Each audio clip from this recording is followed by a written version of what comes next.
स्थितिज ऊर्जा, जो कि बहुत महत्वपूर्ण भौतिक राशि है, वो किसी एक स्थिति के सापेक्ष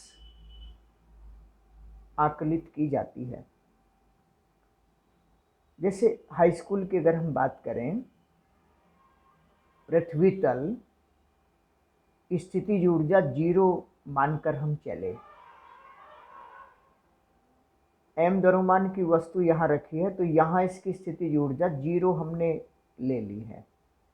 अब इस स्थिति के सापेक्ष इसे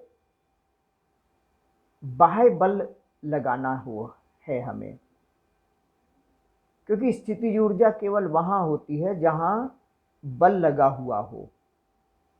बल इसमें गुरुत्व बल ऐसे लगा हुआ है m×g, तो गुरुत्व बल के विरुद्ध जो बल लगा हुआ है पहले से, हमें कम से कम m×g बल ऊपर लगाना होगा। ज़्यादा बल लगाएंगे तो इसमें नेट बल, ज़्यादा में से कम घटाएंगे तो नेट बल ऊपर की ओर होगा। नेट बल होगा तो त्वरण पैदा होगा, त्वरण होगा तो वेग में परिवर्तन होगा, वेग में परिवर्तन होगा तो गतिज ऊर्जा में वृद्धि होगी। हमें केवल स्थितिज ऊर्जा का आकलन कर रहे हैं, यानी गतिज ऊर्जा में परिवर्तन नहीं हो, केवल स्थितिज ऊर्जा। इसलिए मिनिमम m×g बल हमने लगाया।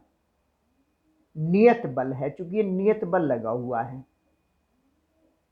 m×g बल लगाया, h ऊंचाई तक ले गए तो बल लगाया m×g, विस्थापन दिया h, किया गया कार्य m बल गुणा बल की दिशा में विस्थापन mgh, इतना कार्य करना पड़ा।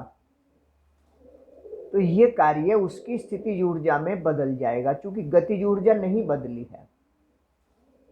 तो इसलिए यहां अगर स्थितिज ऊर्जा 0 है तो यहां किया गया कार्य प्लस हो जाएगा, मतलब 0 प्लस mgh बराबर mgh, ये स्थितिज ऊर्जा हो गई यहाँ। तो अगर यहाँ 0 है तो यहाँ mgh हो गई। अगर हम नीचे की ओर ले जाते हैं तो बल हमें, बल इधर लगा है, बल ऊपर लगाना पड़ेगा, नेट बल तभी 0 होगा।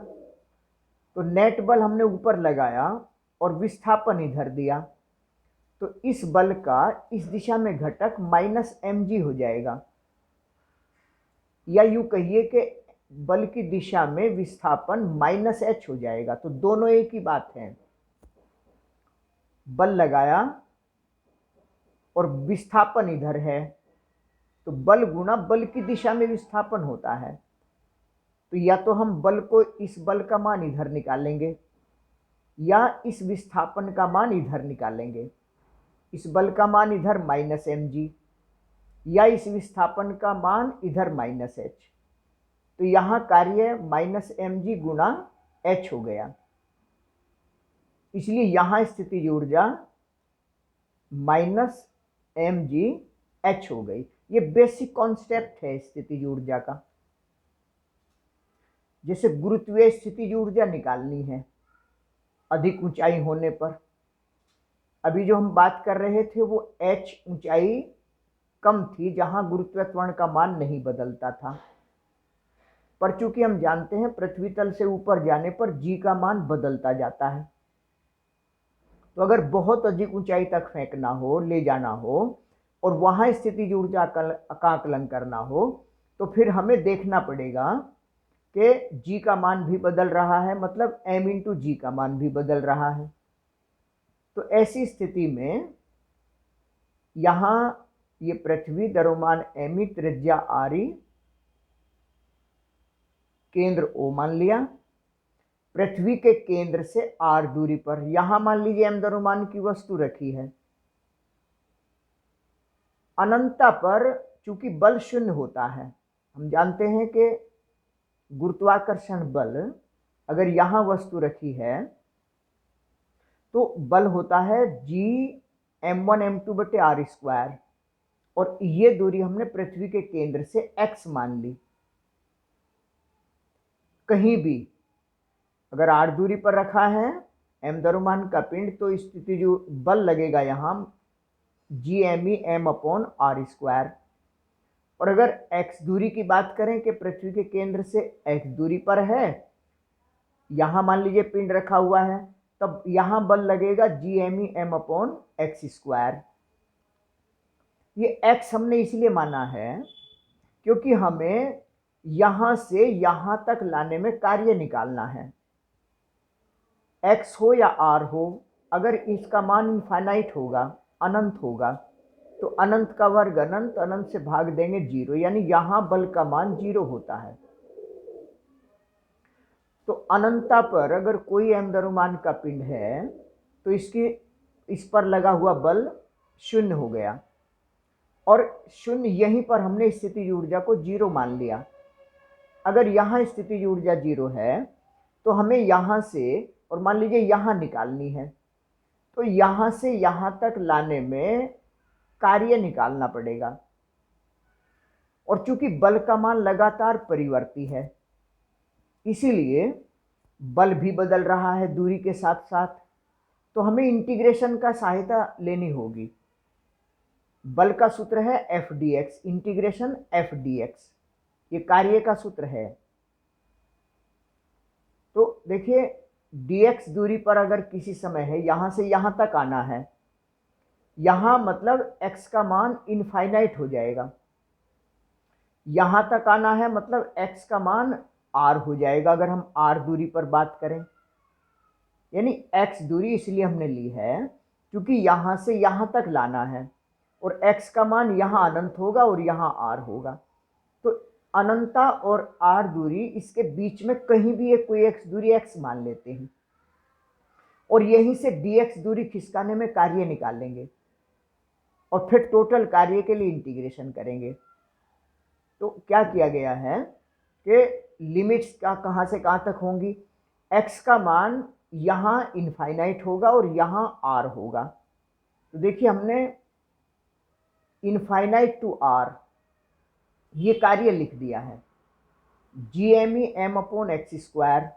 क्योंकि x दूरी पर अगर है तो बल ये होगा, तो एफ डी एक्स, और लिमिट्स लग दी हैं, ये माइनस एक्स की पावर -2 हो जाएगा ऊपर जाकर, GME m बाहर निकाल दिया, यहाँ बच गया x की पावर -2, और यहाँ इंटीग्रेशन का सूत्र लगाएंगे x की पावर n dx, यानी x की पावर n+1 बटे n+1।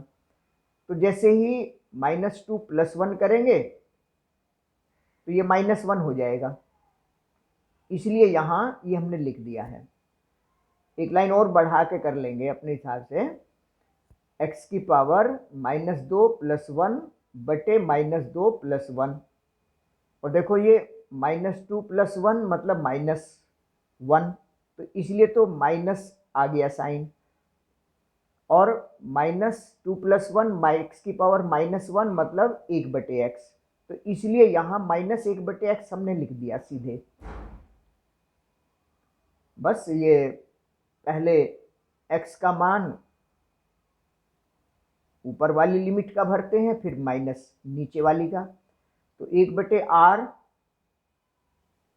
और 1 अनंत तो 0 हो जाएगा, तो इसलिए स्थितिज ऊर्जा -GME m/r आ गई। जैसे प्रत्यास्थ स्थितिज ऊर्जा, तना हुआ तार था, m द्रव्यमान का पिंड लटकाया, l लंबाई बढ़ी, mg नीचे, f बल ऊपर लग रहा है।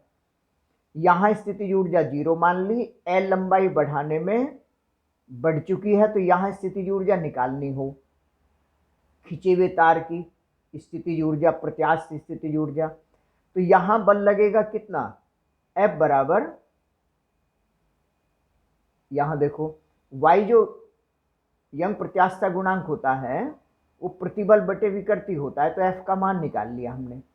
L लंबाई होने पर F का मान ये होगा, और DL लंबाई बढ़ाने में मान लीजिए यहाँ से L से DL लंबाई बढ़ाई, तो DL लंबाई वृद्धि करने में किया गया कार्य FDL, और टोटल कार्य के लिए इंटीग्रेशन, तो 0 to L, बस आगे जू का तू है, देखो ये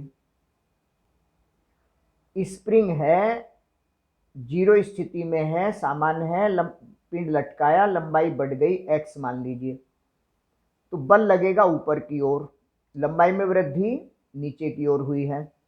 हुक के नियम अनुसार बल F बराबर माइनस kx होता है, यानी यहां बल kx लग रहा है। बाह्य बल लगाकर खींचना पड़ा है, तो बाह्य बल के द्वारा कार्य हुआ है, पॉजिटिव तो आएगा ही। 0 to x kx dx सीधा हो गया। ऐसे ही कोई भी सरलावर्त गति कर रहा है, द्रव्यमान का पिंड सामान्य स्थिति में है, y बराबर 0 माध्य स्थिति हो गई, y विस्थापित है, बल नीचे की ओर होता है, बल ऊपर लगाना पड़ेगा, तो 0 to y विस्थापन देने में किया गया कार्य f dy। देखो ये भी बिल्कुल उसी तरह से, यानी सारे स्थितिज ऊर्जा के फॉर्मूले एक ही तरह से निकाले जाएंगे। बहुत अच्छे तरीके से तैयार कर लें, आगे जितने भी आएंगे सब इसी तरह से होंगे।